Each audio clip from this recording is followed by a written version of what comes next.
Hey guys, as usual, I hate starting videos, so just gonna get right into it. I have accumulated a rather large list of things that I accumulated, I guess, in my time of being a competitive dancer. So this is my experience being a competitive dancer. Some people take competitive dancing to like a whole other level, and they go out of country. Like this last competition that I was going to, they were giving like one of the soloists like an award for her solo, right? And she like gets to like go on a trip to like London or something. I never got to that level. So I was a competitive dancer for only 4 years, technically 5, because I was competitively dancing at another studio before the one that I currently work for. Obviously I'm not there anymore, so it wasn't a good fit for me and my family. And here's what I know from based off the way that my studio runs, because not every studio goes and does the same things. So competitive dance is learning a routine and taking it to a competition. So you perform with a team, or you can perform as a solo, and you perform against multiple other competition groups. Most competitions can last anywhere from 2, the least, to 4 days. Solos usually start on Friday, so most kids actually skip school to go to their dance competitions. And then larger groups and productions usually are later in the evening and later in the weekend. The objective of so there's 2 different types of competitions. There's a regional and a national. And regional is what you need to qualify. I don't know, I'm air quoting, but you need to qualify good enough in the regionals to be able to go to nationals, and pretty much everybody qualifies. The biggest takeaway from like this is that it is not like Dance Moms. Everybody walks away with a medal of some sort. It's like the Hunger Games. There isn't going to be just one winner out of everybody. There is, first, second, third, fourth, fifth. It can go all the way to 10th overall, depending on how many people are in category. But there will never be, okay, first, second, third, and everybody else is a loser. You will, get a pin, you will get a score. Scoring usually goes bronze is the lowest. Silver, gold, high gold, platinum, high platinum. But it also just depends on the competition company that you are competing at, because not all of them have platinum or high platinum. So some of them do crazy awards, and you get what is called a judge's award, and that's pretty much every single night each judge picks the dance that they resonate the most with. It can be, best costume, or this is my favorite song, or the choreography that you guys did was just like speaking to her, or the story that you told was like something that she understood really well. Now, me personally, I cannot give you the correct estimate on how much you are gonna pay, because one, I'm not the one that pays the bills. My mom, my dad, sometimes I have put my own money forward. So like if I wanted like, a little something extra, like a hoodie or a shirt from a competition, like I'm currently wearing like completely Starbound merch right now because I have to go to work. These are some fees that you all have to pay for: costumes, shoes, jewelry, hair products, wigs, extensions, accessories, classes, private lessons, and makeup. Obviously, some of these things you might already have, and you're probably like looking at me like, oh my god, wigs, extensions, what does that even mean? Private lessons? So for my studio, not all the time do we do wigs or hair extensions, but this past year I had 2 wigs, my sister had 1, and I had a ponytail hair extension. But obviously all of this stuff is different for every studio. Some studios don't want you to wear jewelry at all. For my studio, we have these specific earrings, and they are circles. Should I show you? I will. I bought these from Showstopper, I believe. These are our competitive earrings. And you know, you just really big. But they're also really cute, so I'm not that mad that I had to buy them. They were only like $4, I believe, which is insane because that's pretty freaking good for buying something like right there. Obviously, not every girl has their ears pierced or is able to change their piercings. Like, I have a nose piercing, I have 2 on both sides, and I have my belly pierced. I usually don't take my nose piercing out when I compete, but I do take my belly piercing out. But I've only had to go through 1 competition with my belly pierced and 1 parade. So I didn't really have to do like a whole lot, now that I'm really thinking about it. Private lessons, if you do a solo, we have to pay for private lessons, I believe. Don't quote me on that because, you know, your studio might do something completely different. This is the mathematical side, I believe. So each dance cost depends on the amount of people that are in the dance. So solos will be more expensive because you are paying for, you know, all this stuff. So it is like $50 to $90, sometimes even $100 for one girl to be entered into a group dance. But that also depends on where you live and what competition you're going to, because each time it's a little bit different and every year it gets more expensive, obviously. Smaller amount of people in a group dance is more for each separate dancer. Currently, as of 2025, I paid $400 for my solo, I believe. And I think this year it might be $450 to $500. It really depends on where you live, because I've only ever competed in California. So I cannot tell you if you live in like Michigan or Iowa or, you know, New York or Louisiana, how much your competition fees are gonna be, because I don't have to like pay over there to compete. Okay, now here is the part that I'm pretty sure everybody is definitely interested in. So every year, the studio that I competed with, we dance in a parade in our town, and sometimes, like this past year, they did a Christmas performance, but they don't really do Christmas performances because some people, you know, don't do Christmas. Sometimes we even do, this is usually like, we call it the Fall Festival. It's like summer into fall time, so it's kind of really hot. And sometimes like we do our competitive dances at the gazebo in a park, but sometimes it's like really way too hot to do any of that. We do recital once a year for 2 to 3 days. Personally, I prefer doing it 3 days, because when you do it in 2 days, then that means you have to do 2 performances in 1 day usually, and I really don't like that because it's really hot, and we usually do it in June. And we're really tired by the time we do the second one. I mean, day 3 is honestly just as exhausting. For recitalists and comp dancers, I don't know if recitalist is a real word, I don't really care. We pay to have our professional pictures done by a photographer. Not every studio will do this.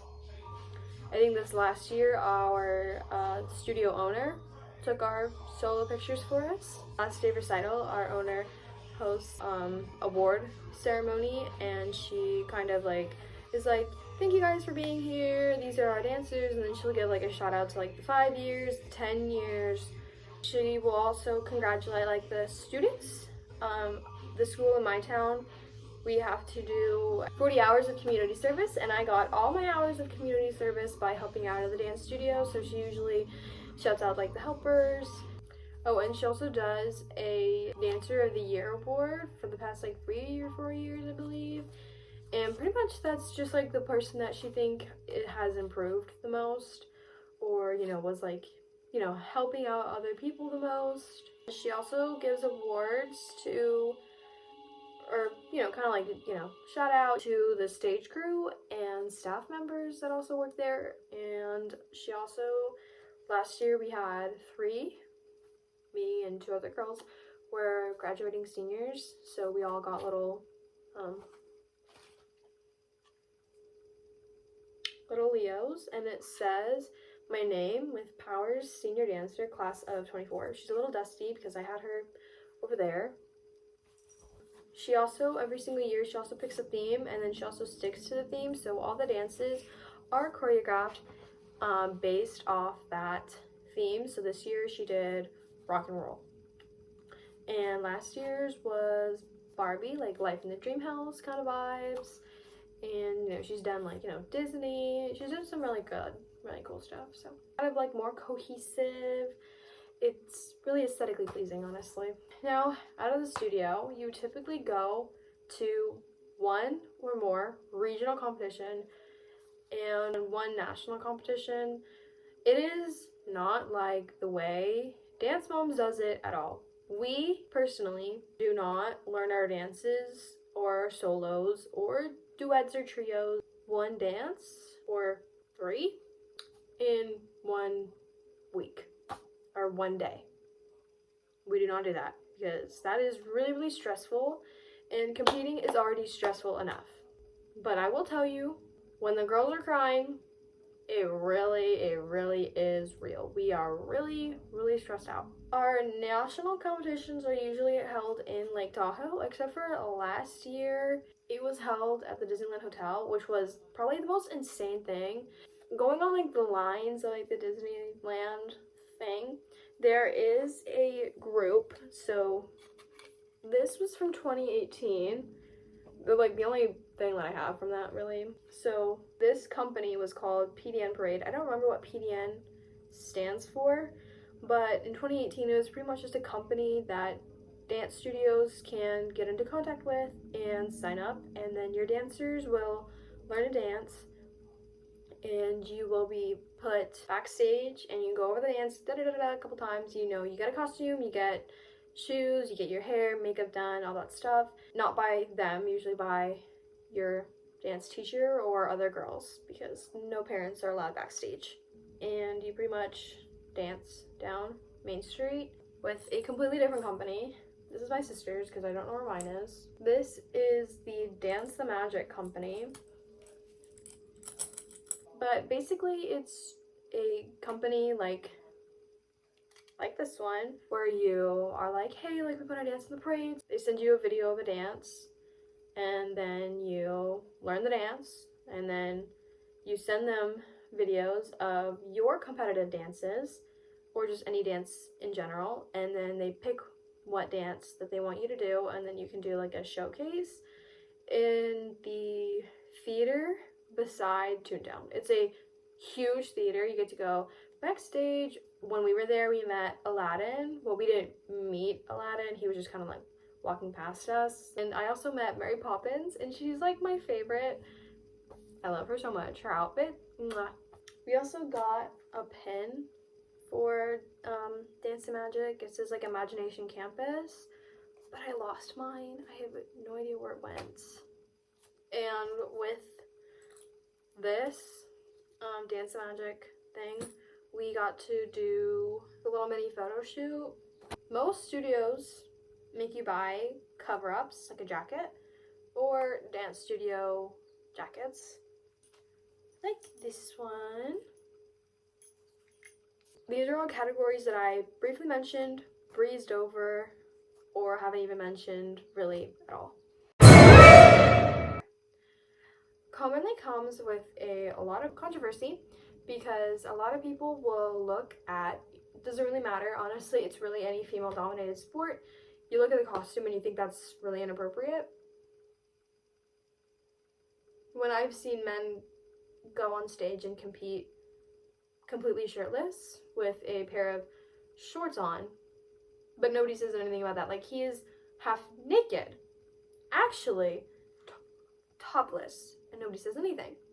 You, as the dancer and your dance mom, should make the judgment call on whether or not you think your studio is appropriately dressing your dancer. Obviously, if you're a kid, if your dancer is like under the age of 10 or even 12, your child should not be wearing super skimpy stuff. But also, the costumes are meant to give you an idea of the song and the vibes that you're trying to portray. So Costumes really fluctuate depending on what kind of dance. Mostly lyrical and contemporary are super flowy and more, I'd say they're more modest, more coverage, but modern is more about like looking unique.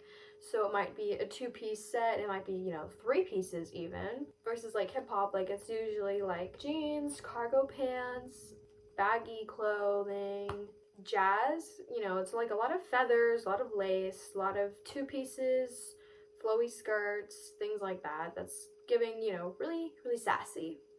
For the most part, the costumes that I've worn have all been super age appropriate and appropriate to the specific dance and mood that we are trying to portray. There have definitely been some costumes similar to Dance Moms where we've had to alter them because they were a little bit see-through, but you can fix that by just pull out the padding in old bras and sew that in.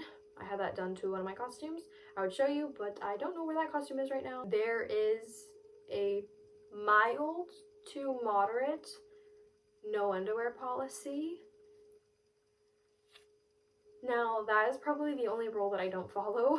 Personally, I wear some form of undergarment, usually not a bra. I will just wear pasties, I don't really care. But undergarments for me is definitely a necessary thing, especially if you're a woman and you're on your period. They typically do understand that, especially your studio teacher. However, if your studio teacher is very, very adamant on the no underwear policy and you're uncomfortable with that, switch to another studio. Some basic things that you do need are tights. We wear Capezio usually, but you can literally find tights at Walmart or Target. There's usually like a little dance section. I think it's in Walmart or Target. I don't really remember. I think both of them actually have little dance sections, usually for kids and little gymnasts, but yeah, they do have some stuff there, not a whole lot. Okay, and then I didn't even write this down, but shoes. Depends on the style that you wear. Some people don't wear shoes at all. Personally, I don't understand how you guys do that because I cannot do that. There are things called dance socks. There are half soles that you can wear, jazz shoes, tap shoes, and then there's even like this piece of cloth that like kind of like goes over your toes, so it's like you're not wearing a full half sole, but you're not wearing a no shoe at all. It's pretty much just to be able to grip the floor easier if you got like more tricks that you're doing or whatever. For most hip hop dances that I've done, it's either a black or a white sports bra that you need to wear, but it really depends on the costume. Really depends on the costume. No logos on anything you own. No Nike swooshes, no Adidas logos, no logo at all.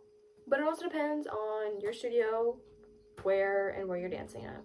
And if you really, really, really want to wear a bra, there are skin tone bras that you can wear, and there are strapless bras that you can wear. Getting really close so you can hear me. So typically favoritism happens due to a dancer either being the best dancer that the teacher thinks is the best dancer. It is a student who has been there the longest. And if you are a, new dance teacher, or you're a dancer thinking about attending a studio who wants to compete, or, whatever, your mom, yes, you will be able to tell who the favorites are. Even if you're a dance teacher who thinks, oh no, my kids don't know who my favorite is. Yes, they do. They just don't say anything. Now, if you are a student who's facing a lot of drama, obviously the first thing to do is to not tell anybody else. Don't tell any of the other dancers. Keep your mouth shut, because you do not want to be instigating. You do not want to be an instigator. You do not want to be the he said, she said kind of girl, or she said, depending on if you have any guys at your studio. If you are the one who's being an instigator and you are like, hey, maybe what I'm doing isn't quite correct, you apologize. If you know you're in the wrong, you should apologize. And even if you don't think you're in the wrong, or maybe you were joking or whatever, you should be the one to apologize. Always be the first person to apologize. And it's not to make the other person feel guilty, it's to ease your own conscience and conscious, whatever, doesn't matter. Also, you know, if you do hear about drama from the studio, try your best not to get involved. I know it's really hard. I know it's really hard not to get involved, especially if your name is end up being brought up, but honestly, try to keep your innocence as long as possible. Even if you think you're helping, you're probably not. So just and if you do want to help, tell a parent. Tell the parent of the person who's being the drama starter. Tell the studio owner, or just leave. You can find another studio. It is okay. It is really, I think a lot of older dancers and really young dancers find it really hard to be able to switch studios because they're like, oh no, my friends are here, or I don't want to start all over again, or like if you're an older dancer, like you might not be recognized for dancing, you know, with this studio for as long. It's really awkward being an older dancer who's, you know, brand new, you know, nobody really knows who you are. Like, that's perfectly okay, but if you really just don't feel welcome at your studio, leave. A studio should feel like a second family. Your, you know, studio building should feel like a secondary home. It's a place to get away, to let your creativity out, to be completely yourself. And if you feel like you're not being completely yourself, then it is the best idea to just leave. It is the best idea for you. It's the best idea for other people, because people can really tell if you don't want to be there. And if you don't want to be there, and if you're skipping practice, you should probably just leave. The judges and the crowd and you should be able to feel if something's wrong. If you are, me and my friend, we used to get into fights all the time when we did cheer together, and all of our stunts would always fall, or they just wouldn't feel right when we were mad at each other. And we know that now. So even though I don't cheer, we try to stay as tight, I guess, as family bonded as possible, because like it just puts the energy off for the entire dance if you're mad at somebody, if everybody's mad at you. The whole point of dance is to tell a story, connect with the judges, connect with the audience, and connect with yourself. That's really the whole point of dance. And if you're kind of getting lost in translation, then there's really no point. So our studio isn't like Dance Moms, how the moms sat up in like the, I don't know what it's called, in the little room. We did not have that at all. Nope. It's really distracting. It's not helping. And it's really awkward because you're kind of in the way, but nobody wants to say anything about that. We don't have a pyramid. That causes unnecessary tension, unnecessary drama, hatred, spite. I personally did not enjoy watching Dance Moms for that reason, because it really was just Maddie on the top of the pyramid every single week, and you know, barely would it ever shift to somebody else. So you just really don't want to be the top of the pyramid girl, because me personally, I would feel bad that everybody else had to witness this, that I was at the top of the pyramid only. Like, I really would want other people to succeed, because we're a family here. All you really want to see is, you know, other people in your family succeed, and if you don't, then you should probably leave. Bye-bye. Something, I don't want to say unique, but I haven't really seen a whole lot of other studios do this. We call it Dance Sisters, and it's pretty much an older or a more experienced girl with somebody who's either new to the studio or younger. Depends on like the age dynamic. She always tries to make like the age difference to be, you know, not as big as possible, but pretty, you know, different.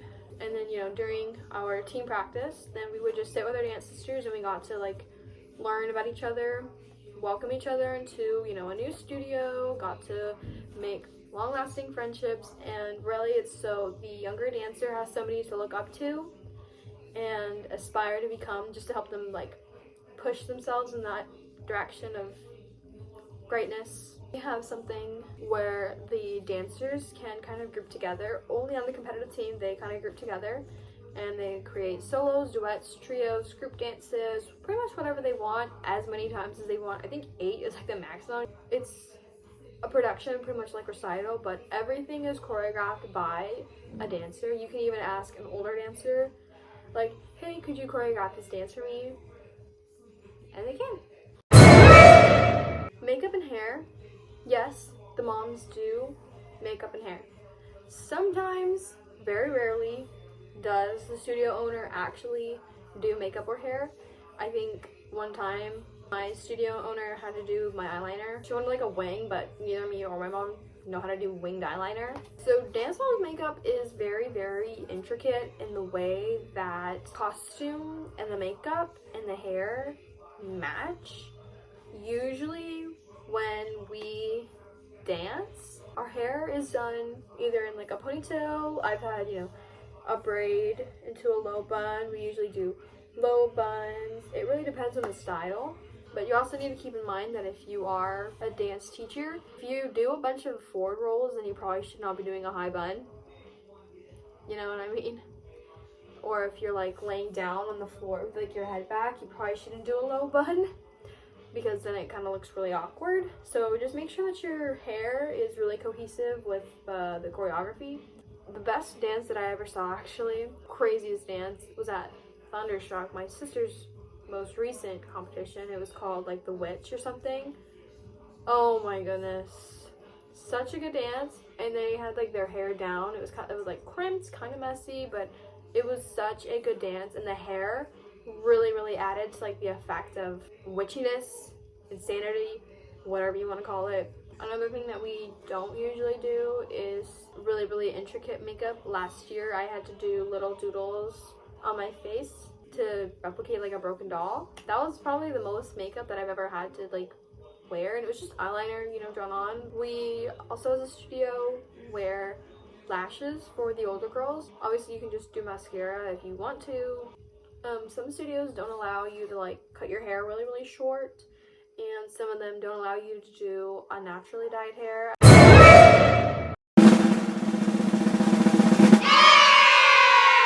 Some competitions give you trophies for solos, duets, trios. Some solos to group dances get plaques. Group dances get pins or medals. And like I said earlier, everybody walks away with something. I actually have this. I have two. They're over there somewhere. I have this one and one that's blue. This was given to me by my studio. This is my one and only trophy. I think Showstopper is literally my favorite. So it has like a little diamonds all the way around, a little yellow plaque, handles obviously, on a black stand, blue, and there's a little gemstone right here.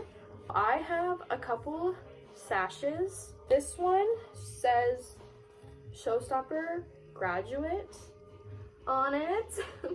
Sometimes when you go for like national competition winners, then you get, sashes and tiaras. I personally don't have a tiara because it costs even more money. This one was given by my studio. Just says senior on it. So here is my 5th or something, 10th overall, I don't remember.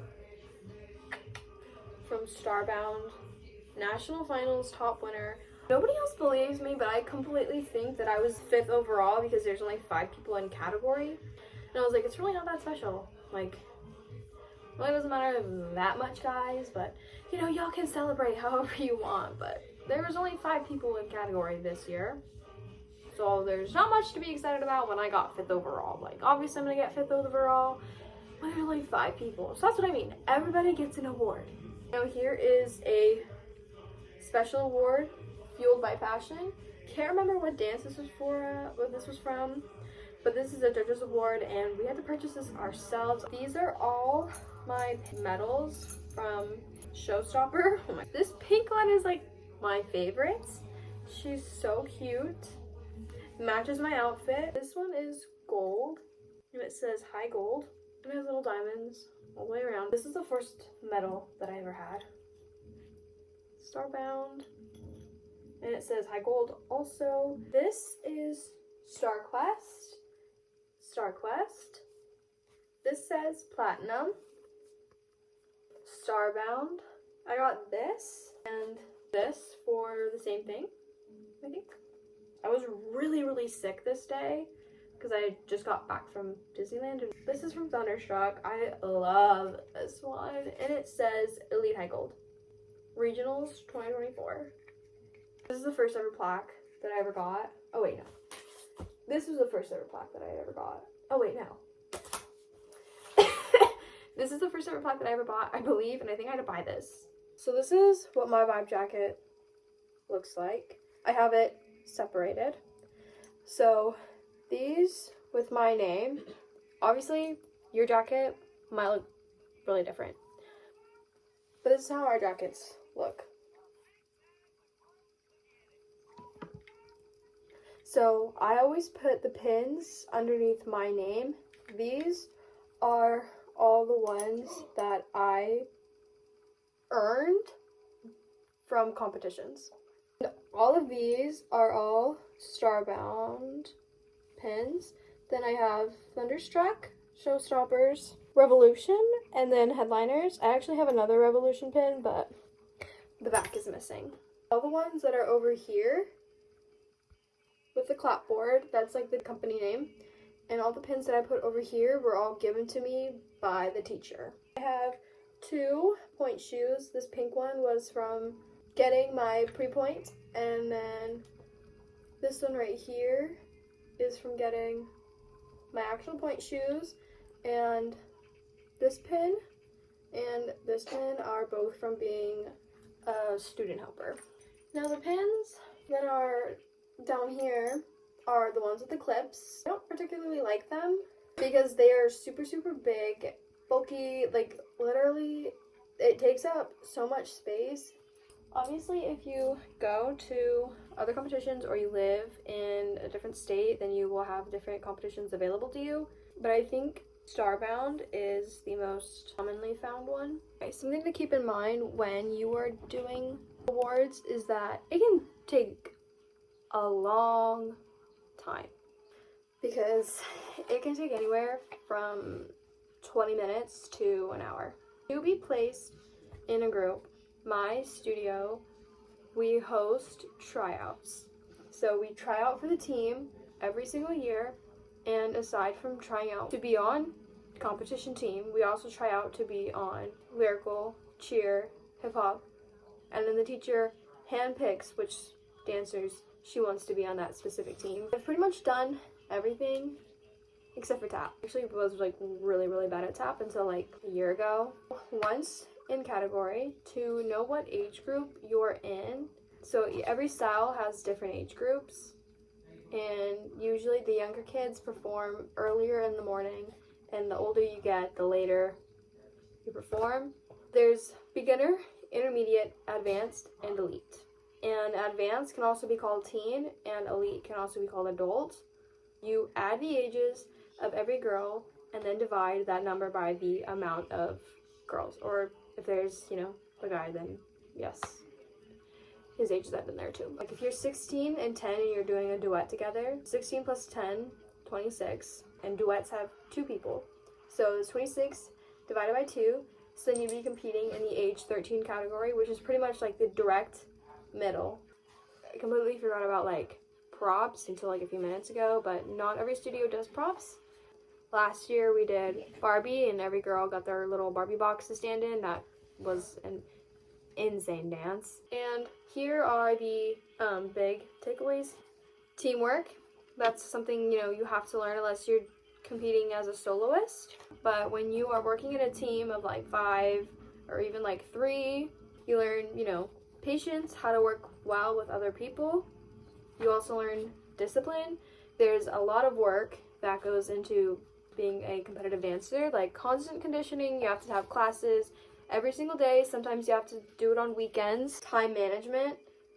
You gotta know when your competitions start, end, what time awards are, what time your dances go on. Typically for us, we need to get there 2 hours earlier than what our call time is for. Then we should be there at 2 o'clock just to make sure that we are in hair and makeup and costume, because people could cancel, people could just not show up at all. Dances could be pushed back and yours could be pulled forward. They can be running early, they can be running late. Work under pressure. It is a lot of pressure to be able to go on stage and be judged about every single aspect of facials, the way you dance, the music, your technique, the costume, the overall production of your piece. It takes a lot of confidence. Sometimes if you go to things like conventions, which I didn't talk about at all because I've never been to a convention, then you have to, be able to pick up choreography really quickly. It's just really great to be able to learn something super quickly, because when you go to a job, you'll be able to like pick up how to work the machines, or how to check people in, or whatever it is you're doing really, really quickly. Constructive criticism. So, when you go to college, or your boss is going to tell you, hey, you need to fix this. As a dancer, the judges record audios in time with our performances, and then we get sent their audios, and then we listen to their critiques. It kind of helps you learn how to be a better dancer. If like a boss or something is like, hey, you need to fix this, because you'll just be like, okay, I need to fix it, and you'll just automatically do it. Self-expression. Obviously, you get to dress up and express who you are as a person, and you get to tell a story. Pretty much competitions are, like, for me at least, mini concerts, because it's like I'm listening to these songs, and it's like every song that comes on is my new favorite, or I really like the song, I'm gonna add it to my playlist. Order. You gotta make sure everything's in order. You gotta clean up your station when you leave. You gotta make sure everything is set to go, because sometimes you have to go on like long trips. You gotta, pack everything, make sure you're not forgetting anything. 10 and 16. Resilience. You're going to have teachers, mostly in ballet. Honestly, ballet is like one of the worst styles, because the teachers are very, very strict, because ballet is super, super technique based. Like my dance teacher, every single time we get our critiques back, she kind of like points at each of us and she's like, okay, what is one thing you think you can work on better in this dance? And what's one thing you can work better on in this dance? That's something you need to like continually like do, even if your studio doesn't do this. Because as soon as I step off the stage, I'm always like, oh, I could have done this better, I could have done that better. And also, like, don't be too hard on yourself, because at the end of the day, who cares? It really is, it's just, fun. It's meant to be fun, and once it stops being fun, there's no point in continuing. Okay, that's it for this video, and I'm sorry you had to watch this whole thing if you did, but I also hope you learned something, and if you didn't, and you already knew everything, then I'm sorry that I wasted your time. But I hope, even with, there's like a lot of, there's pros and cons to everything, but I hope my pros and cons list doesn't deter you from dancing, because it really can be a very, very good experience. Honestly, some of my favorite memories are literally just running around, panicking. Where's, this person? Oh my god, I need a bobby pin. Oh my god, like, I gotta go all the way up to this floor, and okay, we have to go all the way over here. Like, those are honestly some of my favorite memories. I love being in a rush. I don't know why. I love controlled chaos. I love it. Thank you for watching this video. And if you stayed all the way through, I love you. Anyway, bye.